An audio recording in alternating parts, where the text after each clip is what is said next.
Thank you, Dr. Kamath.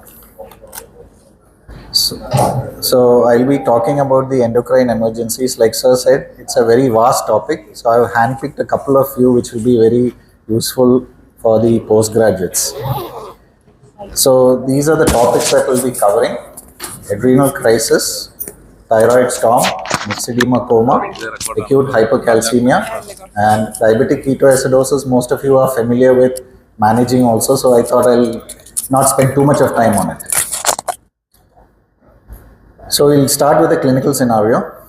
You have a 45-year-old woman who has chronic persistent asthma, was on oral steroids and MDI. Now she has presented with vomiting, diarrhea, severe fatigue, and that's because she has now discontinued her medication over the last 5 days. We have examined the patient, blood pressure is 90/60, there's tachycardia, there's altered mentation. And when you check the labs, you see that there is hyponatremia and hyperkalemia. So that's actually an adrenal crisis.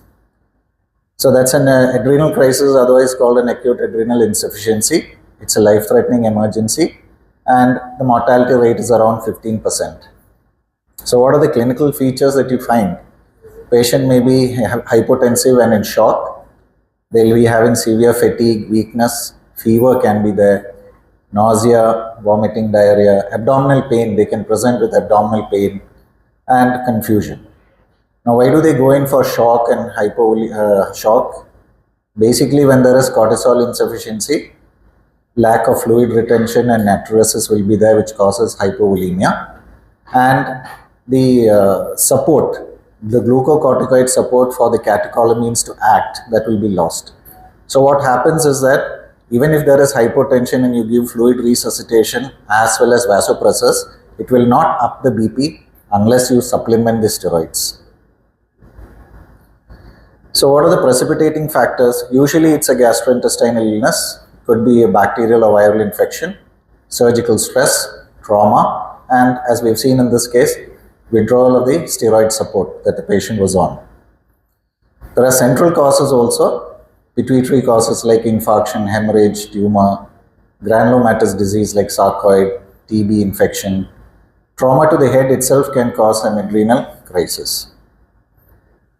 Now in critical care setting, what are the drugs that can actually cause adrenal crisis? Now we use phenytoin, rifampicin. They actually increase the cortisol metabolism. Antifungals that we use like ketoconazole, fluconazole, itraconazole, and etomidate, which is probably used in HLH, that can actually inhibit the cortisol synthesis. Oral anticoagulants, which can cause bilateral adrenal hemorrhage and cause you to go into adrenal crisis. And excess use of steroids also in the ICU can suppress their access. So definition of adrenal crisis is presence of 2 or more of these symptoms and signs given below. Symptoms we have already mentioned.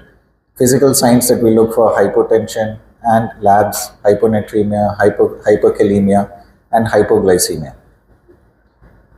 So investigations, we find that majority, 90% will have hyponatremia, hypercalcemia will be there, hyperkalemia, and if you do an EBG showing metabolic acidosis, that's because of the aldosterone insufficiency. Hypoglycemia, elevated blood urea nitrogen, elevated eosinophils. So if you suspect, you should always check the urea levels and the eosinophils. They all point towards actually adrenal insufficiency. Okay, this is a particular term. What is CRCI or RAI? That is critical illness related cortisol insufficiency, or what we used to call as relative adrenal insufficiency. So if you have a patient whose BP is not picking up with fluid resuscitation and vasopressors, then you need to suspect acute adrenal insufficiency. So that is called critical illness related corticosteroid insufficiency or the relative adrenal insufficiency. Normally patients who are critically ill, if you check the random cortisol, it will usually be less than 20, which indicates they are having relative adrenal insufficiency. And if you do a post ACTH stimulation test in these patients, and the cortisol does not rise above 9 milligram per deciliter, that again points towards relative adrenal insufficiency. But usually in the critical care setting, there is no need for us to do this post-ACTH stimulation test. So how do we treat this adrenal crisis? Definitely the patient needs to be managed in the ICU. We need to give fluid resuscitation around isotonic saline 1 liter per hour and 2 to 3 liters over 12 to 24 hours. Then definitely, because cortisol is not there, we have to give hydrocortisone.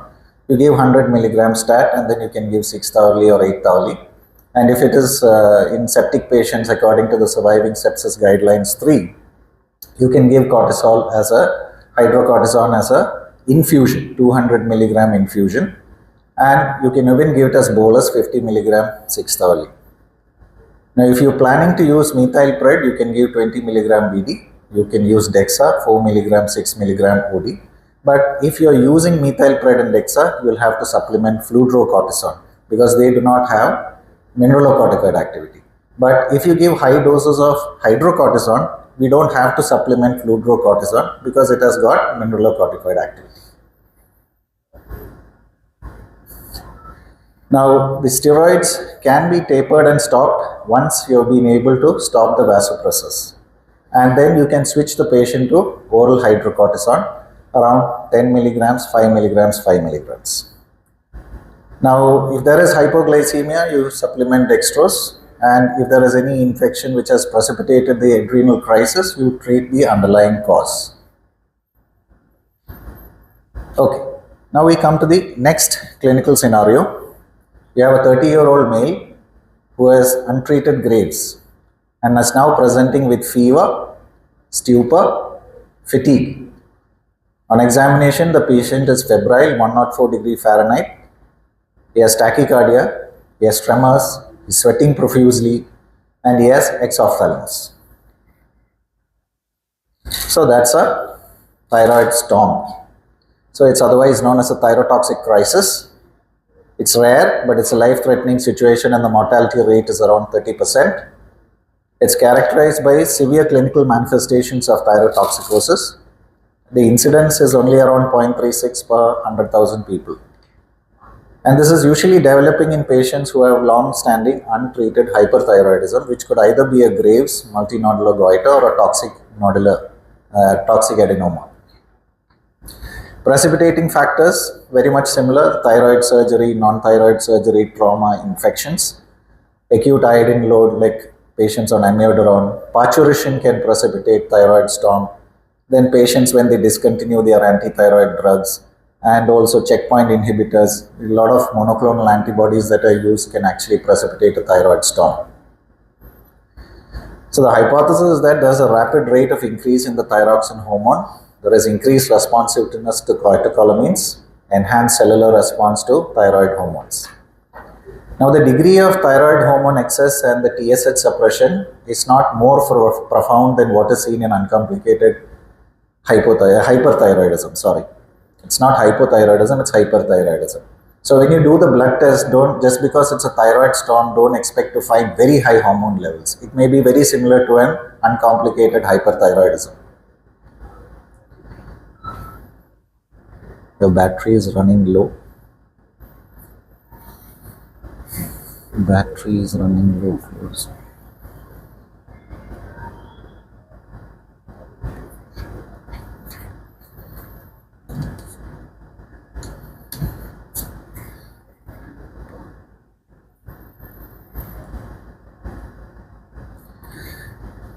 Okay, so looking at the clinical features, the CNS findings, there will be an altered mentation.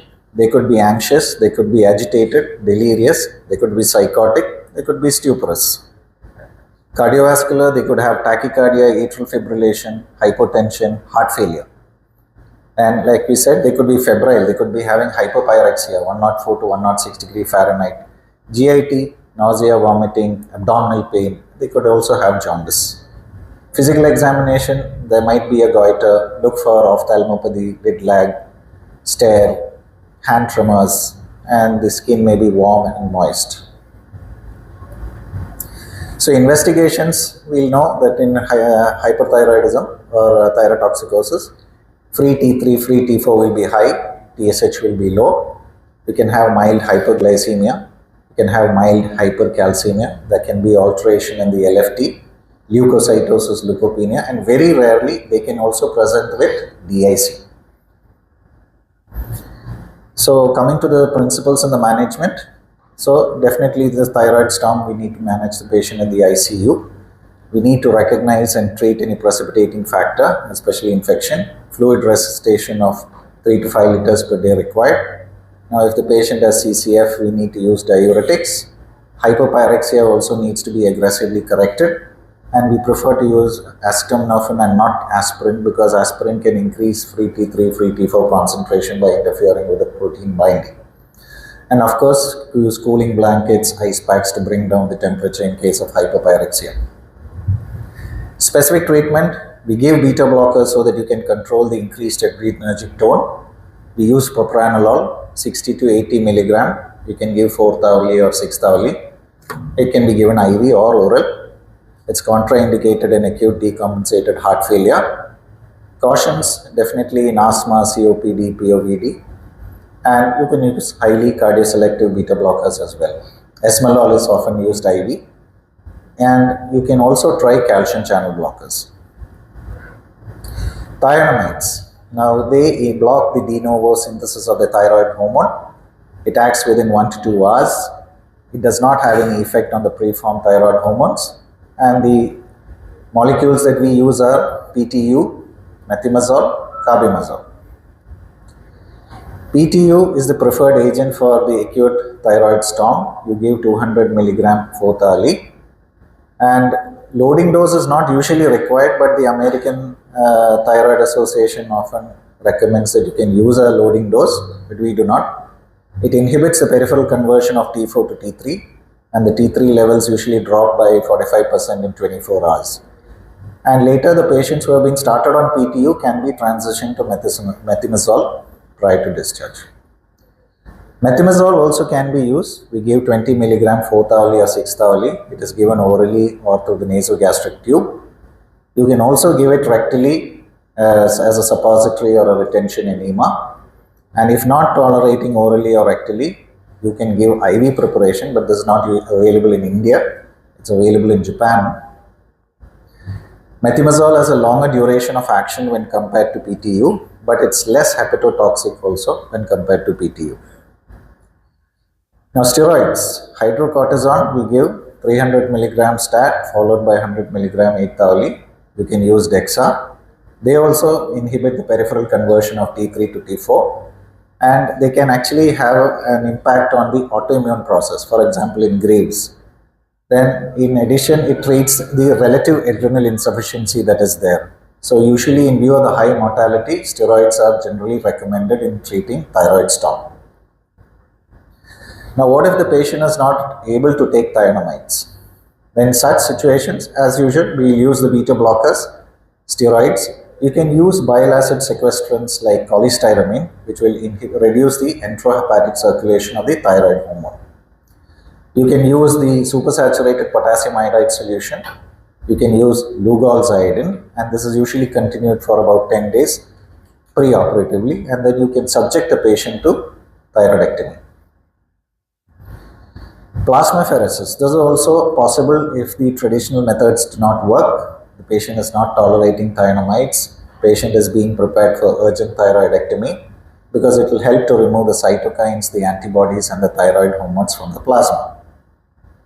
Lithium can also be used to acutely block the release of the thyroid hormones, but because of its nephrotoxicity and neurotoxicity, its use in thyroid storm is limited. What are the poor prognostic factors in a thyroid storm? Age more than 60, if the patient has neurocardiovascular dysfunction, jaundice, requirement for mechanical ventilation or hemodialysis or PLEX, and not using the antithyroid drugs and beta blockers, all these are associated with a high mortality. Subsequent manage following the acute management is that the clinical improvement is evidenced by defervescence, improvement in the cardiovascular and the neural symptoms. Then you can discontinue the iodine therapy. You can stop the beta blockers once the thyroid function returns to normal. The glucocorticoids can then be tapered and discontinued. Now you can switch the patient from PTU to methimazole because it has got a better safety profile and compliance. Around 30 to 40 milligrams of methimazole is required, and that is gradually tapered to maintain euthyroidism. Now, patient education is very important because many of the reasons, one of the reasons why they actually go into a storm is maybe because they discontinue the medication. So, you really need to educate the patient to take the medications regularly, and they need regular follow-up and also monitoring of the TFT. Coming to the third clinical scenario, a 70-year-old female is brought to the casualty in a comatose state. On examination, patient has a temperature of 94 Fahrenheit, heart rate is 40 beats per minute, BP is 90/60, and the respiratory rate is 11 per minute. So there is hypothermia, bradycardia, hypotension, and also hypoventilation. And on examination, you see that the patient is obese and has got dry skin. So that's a myxedema coma. So this is also a life-threatening emergency. Mortality rate is high, 40%. And that's actually severe hypothyroidism with altered mental status, hypothermia, and multi-organ functions being slowed down. The incidence is also less, but it is a little more than that of when compared to thyroid storm. See, the occurrence is usually in patients who have central hypothyroidism, drug-induced hypothyroidism, those who undergo bariatric surgery. All these can land up with a myxedema coma. Precipitating factors as similar to the others like infection, myocardial infarction, cold exposure, surgery, administration of sedative drugs like opioids. Clinical features of myxedema coma: decreased mentation, hypothermia, hypoventilation, hypotension on examination, bradycardia, and labs will show hyponatremia and hypoglycemia. Hypothermia is very common in these patients, and that's because the thermogenesis by the thyroid hormone is lost. There's a decrease in the basal metabolic rate, and the severity of hypothermia is actually linked to the mortality. Lower the body temperature, higher the mortality rate. Hypoventilation, that's the central depression of the ventilatory drive. There is decreased responsiveness to hypoxia and hypocapnia. There is respiratory muscle weakness, mechanical obstruction due to macroglossia, sleep apnea. And because of the hypoventilation, there is respiratory acidosis. And the recovery of your ventilatory depression takes around 3 to 6 months after treatment. Hypoglycemia, that's also caused by the hypothyroidism. Then there can be concurrent adrenal insufficiency, which could be either due to an autoimmune process or hypothalamic pituitary disease. There is decreased gluconeogenesis, and starvation and infection can also contribute towards hypoglycemia. Neurological manifestations: confusion, lethargy, obtundation, myxedema madness. That means you can have psychotic features, then they can slip into a coma and they can throw seizures. Cardiovascular, we know, bradycardia, decreased myocardial contractility, low cardiac output, hypotension, pericardial effusion. But cardiac heart failure is rare, and most of these cardiac abnormalities will revert once you give thyroxine therapy.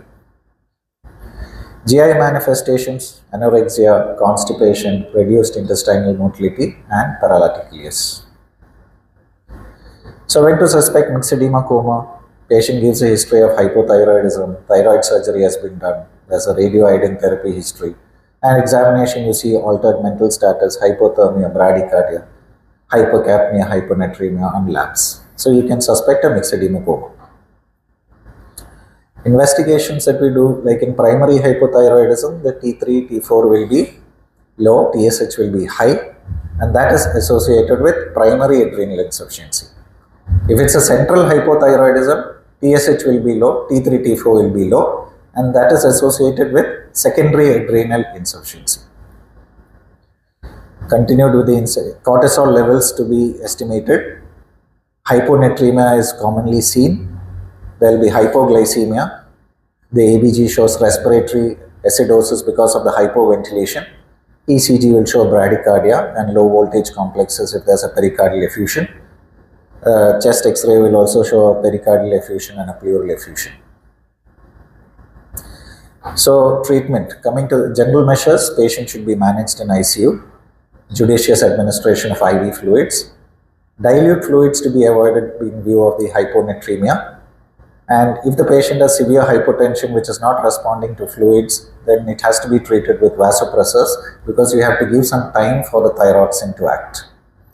And if there is hypoglycemia and hyponatremia which is not responding to thyroid supplementation, then you can correct it by giving dextrose and saline. Now, because the patient is having hypothermia, passive rewarming of the patient with blankets, active rewarming may be associated with vasodilatation and further hypotension.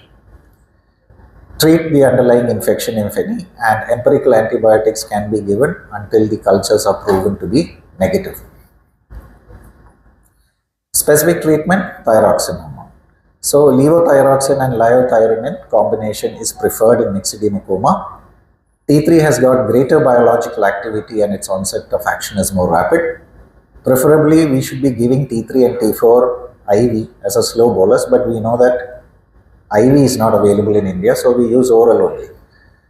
The reason why we want to give IV is because the GI absorption will be impaired. So what is the dose of levothyroxine? 200 to 400 microgram IV, followed by 50 to 100 microgram until the patient can take orally. Liothyronine, that is also administered simultaneously, 5 to 20 micrograms, followed by 2.5 to 10 micrograms 8th hourly. Steroids, hydrocortisone is given 8th hourly until coexisting adrenal insufficiency has been excluded. Both, we have already said that both primary and central hypothyroidism can be associated with primary and secondary adrenal insufficiency respectively. And the pituitary ACTH secretion often is blunted in severe hypothyroidism, resulting in a reduced cortisol response to stress.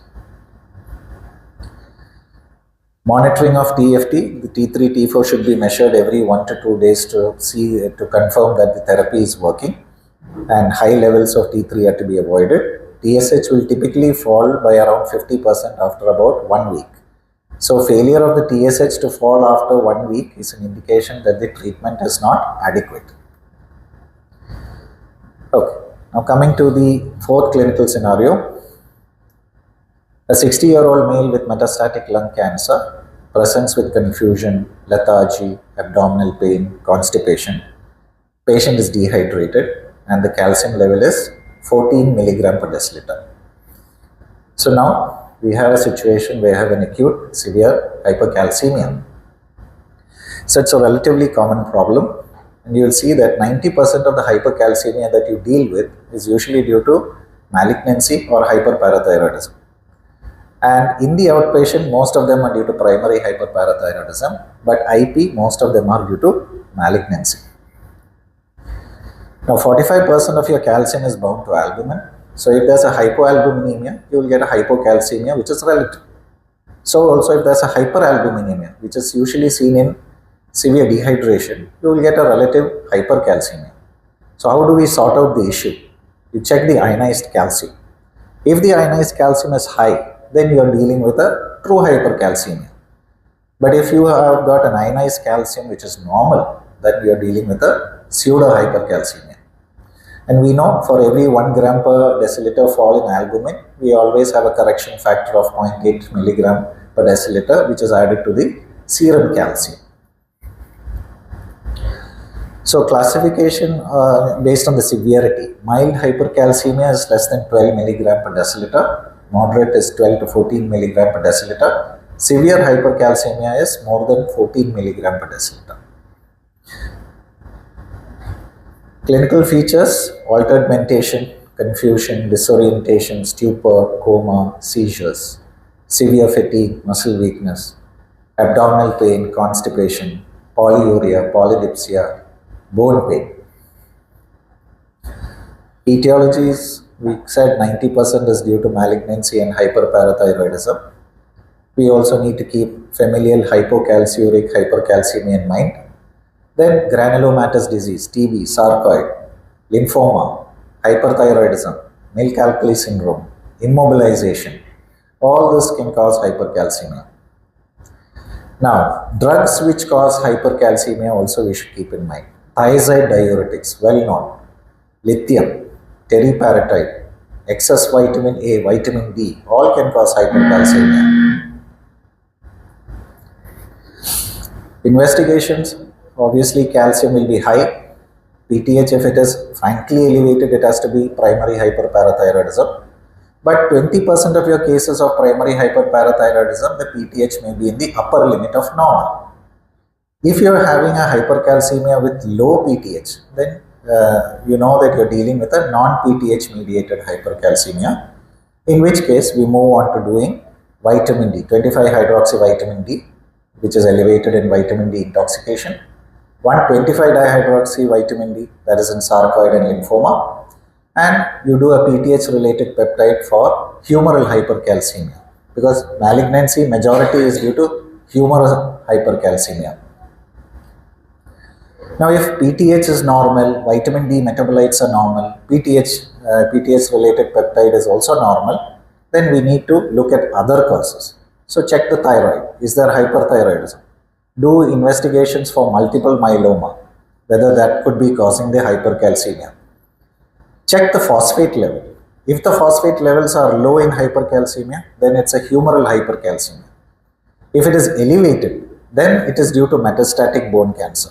So that helps you to differentiate in malignancy whether it is humoral hypercalcemia or metastatic bone disease. If you check the urinary calcium, that also is high in malignancy and low in thiazide diuretics, milk alkali syndrome, and familial hypocalciuric hypercalcemia. Suppose you have hypercalcemia with a low chloride and metabolic alkalosis, then it is a milk alkali syndrome. Check vitamin A, because vitamin A excess also can cause hypercalcemia. ECG will show a short QT interval. Chest X-ray, look for hilar lymphadenopathy, especially if it is a sarcoid. Coming to the treatment, so you need to give fluids, volume expansion with isotonic saline over 24 to 48 hours. Hydrate rapidly at 200 to 300 ml per hour so as to maintain a urine output of 100 to 150 ml per hour. But patients with impaired kidney function and heart failure will have to be a little careful, because if you are hydrating with a high volume, you will also need to use loop diuretics to prevent volume overload.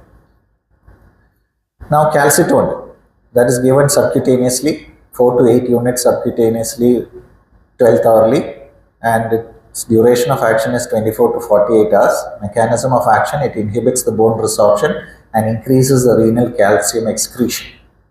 After 48 hours, calcitonin may not work because of tachyphylaxis. Then, bisphosphonates. We all know zoledronic acid 4 mg to be given over 15 minutes. Palmidronate can be used 60 to 90 mg over 2 hours. It inhibits bone resorption. If there is impaired renal function, make sure that you reduce the dose, and also the infusion rate needs to be slowed down. This effect is usually seen in 2 to 4 days, and side effects, it has flu-like symptoms. Osteonecrosis of the jaw is actually an important thing that we should remember, but it's not very common. But it can cause osteonecrosis of the jaw and atypical femur fractures. Denosumab. Now that's the rank L inhibitor, which is given 60 mg subcutaneously. That also acts in 2 to 4 days. What are the indications for using denosumab? If the creatinine is more than 4.5, if there is bisphosphonate failure, there is bisphosphonate allergy, or you are having refractory hypercalcemia. Now, this is to be used with caution in patients who have got impaired kidney function and vitamin D, because it can precipitate hypocalcemia too. Now, the next option is dialysis too. You can do HD or peritoneal dialysis, and again the indications are if you have refractory hypercalcemia, malignancy related, kidney failure, heart failure, these patients you can actually treat the hypercalcemia by doing a dialysis. Now this is the last slide. I am not going into diabetic ketoacidosis and hyperosmolar state, because most of you are very familiar about the clinical features, manifestations, and you are managing this more than the other situations that you see. So I am not going to read through it, you can just go through it. I just have 15 seconds So anyway, diabetes, ketoacidosis in type 1, hyperosmolar in type 2. The blood glucose levels are very high in hyperosmolar state. The metabolic acidosis, high anion gap metabolic acidosis is usually seen with diabetic ketoacidosis. And we know that the diagnostic criteria for diabetic ketoacidosis, you have blood sugars more than 250, your bicarbonate will be less than 15, ketones will be positive in the serum and urine. And treatment is with fluid resuscitation, because you need to give around 5 to 6 liters of fluid in the first 5 to 8 hours, and you need to use IV insulin and bring down the sugars to around 250 milligrams, and then you can switch from normal saline to DNS, and then treat whatever precipitating factor is there. You'll also have to keep a watch on the potassium levels because you're giving the insulin infusion. So I think with that I'll conclude. Thank you.